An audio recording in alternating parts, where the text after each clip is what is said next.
हरिओम। प्रणाम मित्रों। भगवत गीता जी के 16वें अध्याय का चिंतन कर रहे हैं। पहले श्लोक में जो दैवी संपदा, जो दैवी गुण भगवान बता रहे उनका संक्षेप में चिंतन करेंगे हम। भगवान कहते हैं, श्री भगवान उवाच अभयम सत्व संशुद्धि ज्ञान योग व्यवस्थिति दानम दमश्च यज्ञश्च स्वाध्यायस्तप आर्जवम। 9 गुण भगवान बताते हैं। अभय हमने देखा, अभयम सत्व संशुद्धि ही, सत्व की शुद्धि, अंतःकरण की शुद्धि, भगवान ऐसा कहते हैं। अंतःकरण अशुद्ध कब माना जाता है? जब वासना प्रेरित विचारों की संख्या उसमें ज्यादा हो। पूर्व कर्म के अनुसार अगर कुछ पाप हमारे अंतःकरण में, पापों के संस्कार हो गए तो विषयों के विचार ही, एक ही विषय के अनेक विचार या अनेक विषयों के अनेक विचार हमारे अंतःकरण में आते रहते हैं। तो विचारों की संख्या अगर ज़्यादा हो तो मन में अशांति रहती है। ऐसे मन को अशुद्ध मन कहा जाता है। तो हमारे मन अंतःकरण में ये वासनाओं के जो संस्कार हैं उनको कम करना है, जिसे वासना क्षय कहते हैं।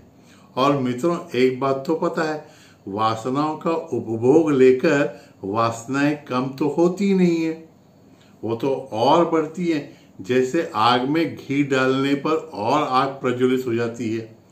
इसलिए वासनाओं का क्षय करने का उपाय निष्काम कर्म कहा और ध्यान योग से। अंतःकरण में दबी हुई वासनाएं जो हैं उनको बार बार अंतःकरण में से प्रकट होने देने का और साक्षी भाव से उनको देखते हुए उनका सब्लिमेशन करना है। सप्रेशन नहीं होना चाहिए वासनाओं का और विचारों का, ताकि ये वासनाओं का संप्लवन होते हुए, उदात्तीकरण होते हुए विचारों का हमारे संस्कार शुद्ध होते जाए और विचार सात्विक है और विचारों की संख्या भी मन में कम रहे, तो सापेक्षता से अंतःकरण शांत और शुद्ध होगा, ताकि आत्मचिंतन में सहूलियत हो सकेगी। सत्व संशुद्धि ही ज्ञान योग व्यवस्थिति ही, ज्ञान योग में दृढ़ स्थिति होनी चाहिए। हम भक्ति मार्ग भी अवलंबित करें या फिर ज्ञान कर्म मार्ग, तो भक्ति भी करें कर्म भी करें, लेकिन इन दोनों का आधार अधिष्ठान जो है वह ज्ञान होना चाहिए। ज्ञान का अर्थ है कि हम ये भक्ति किसकी कर रहे हैं, किस लिए कर रहे हैं, जिसकी भक्ति कर रहे हैं उससे हमारा क्या संबंध है अद्वैत का। या कर्म भी कर रहे हैं तो किसके लिए कर्म कर रहे हैं और ये कर्म करने वाला कौन है। सेवा कर रहे हैं तो हम दूसरों की सेवा क्यों कर रहे हैं, किस भावना से कर रहे हैं। यह अपने आत्म स्वरूप में हमेशा स्थित रहते हुए भक्ति और कर्म करना, इसको ज्ञान योग व्यवस्थिति कहा जा सकता है। अपने स्वरूप का ज्ञान, अद्वैत ज्ञान हमेशा अंतःकरण में जागृत रहना चाहिए। दानम दमः यज्ञ,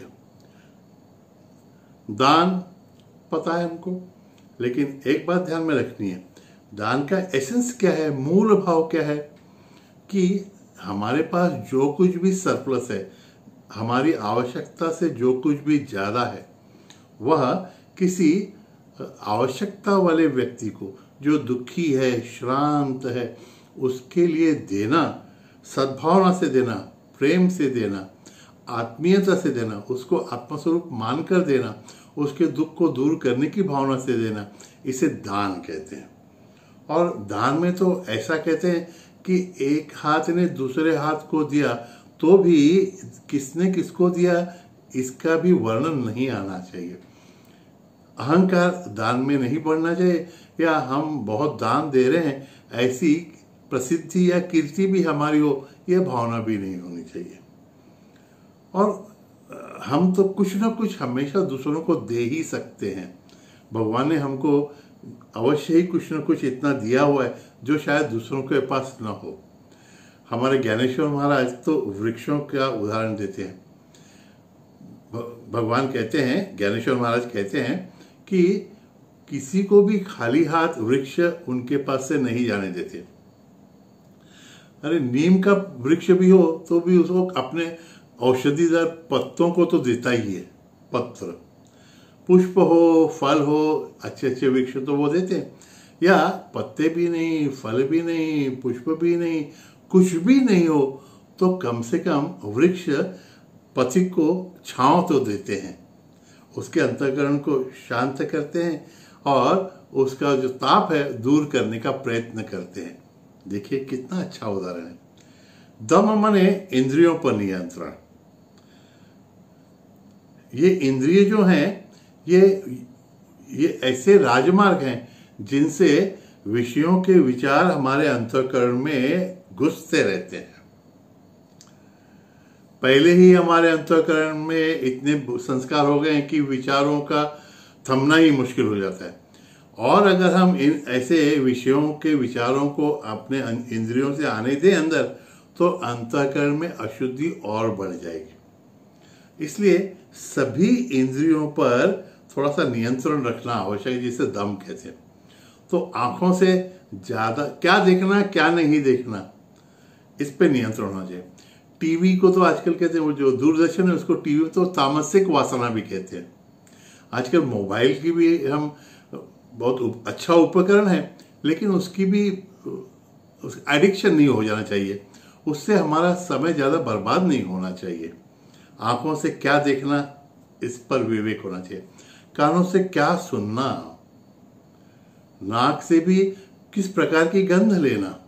सात्विक गंध भी हमारे अंतःकरण में सात्विक विचारों का उदय करती है।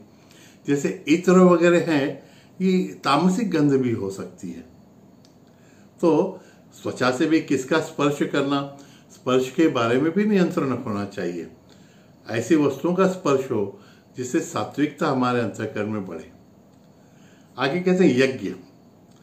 वैसे तो यज्ञ का अर्थ हमने देखा है कि निष्काम भावना से समाज के लिए, दूसरों के उपयोग के लिए जो कुछ भी हम समर्पित करते हैं वो यज्ञ है। और ज्ञान यज्ञ की व्याख्या तो बहुत ही अच्छी दी गई है कि ज्ञान रूपी अग्नि में अज्ञान का त्याग करना, अज्ञान रूपी विचारों को या अज्ञान के जो बीज है, वासनाएं, उनको जला देना, ये तो सबसे बड़ा महान यज्ञ है। और भगवद गीता में अन्य जगहों पे अनेक प्रकार के यज्ञ कहे गए। यज्ञ की भावना इन सब में महत्व की है। निस्वार्थ भावना से दूसरों के लिए कर्म करना, इसे यज्ञ कहते हैं। इसमें कौन सी अग्नि में कौन सी आहुति दी जाती है, जिसके कारण किस या अंतःकरण की शुद्धि ही, किसी भी अंग की शुद्धि जो है वो हमारे अंतःकरण की शुद्धि में ही रूपांतरित हो, ऐसा यज्ञ होना चाहिए। ऐसी क्रियाओं को यज्ञ कहते हैं। स्वाध्याय, स्व अध्याय। हम अच्छे विचारों को हमारे अंतःकरण में अगर बढ़ाना चाहते हैं तो इनपुट ज्यादा अच्छा होना चाहिए।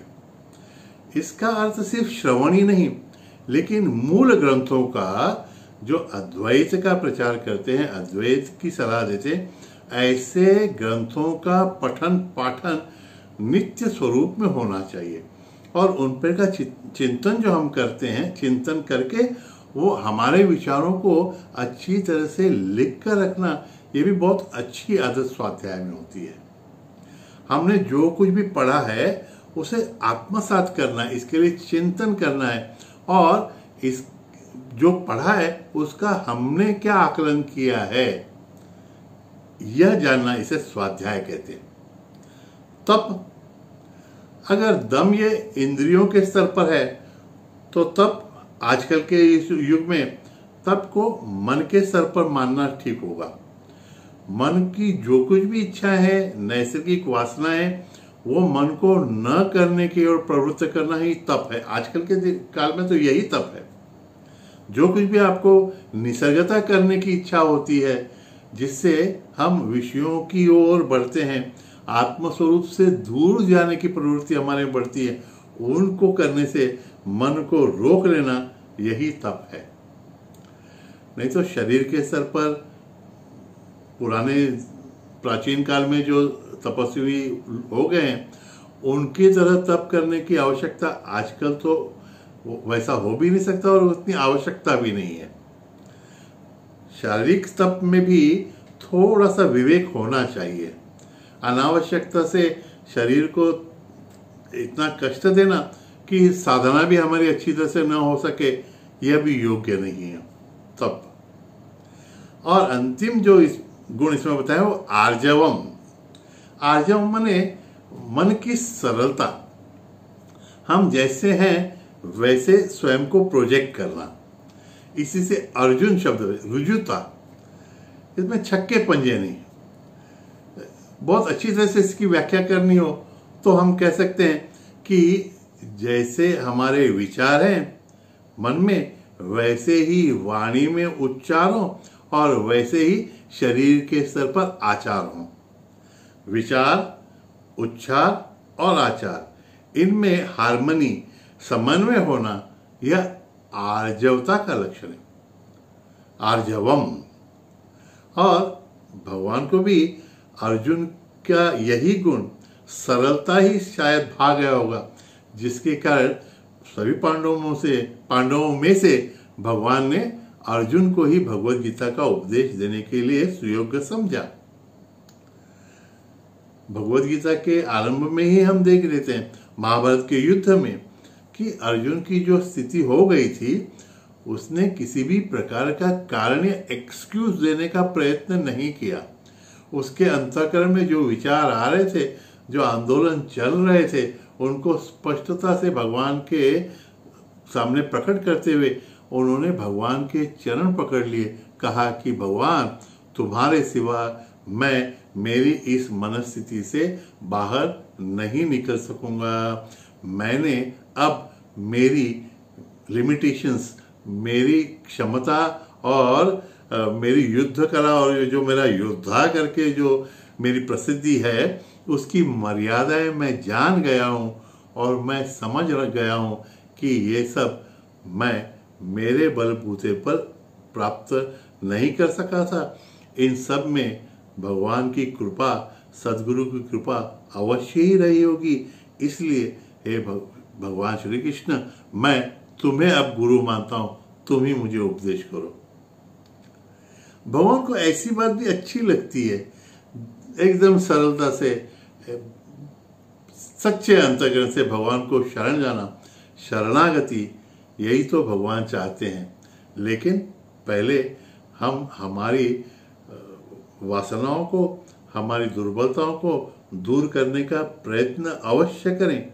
लेकिन जब इसमें सफलता प्राप्त न होने के संकेत मिल रहे हों या हम हमारी क्षमता के अनुसार उन पर नियंत्रण न रख पा रहे हों, तो फिर शुद्ध अंतःकरण से भगवान को शरण जाना, यह भी आर्जवता का लक्षण है।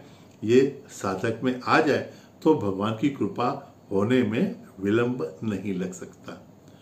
तो मित्रों, इन 9 गुणों को आत्मसात करते हुए आगे भगवान क्या कहते हैं, इसका चिंतन आगे के श्लोक में करेंगे। लेकिन इन सभी गुणों का चिंतन करते हुए इनको आत्मसात करने का प्रयत्न सदगुरु की कृपा से, भगवान की कृपा से होना ही चाहिए। Wish you all the best मित्रों। हरिओम तत्सत। नारायण नारायण नारायण।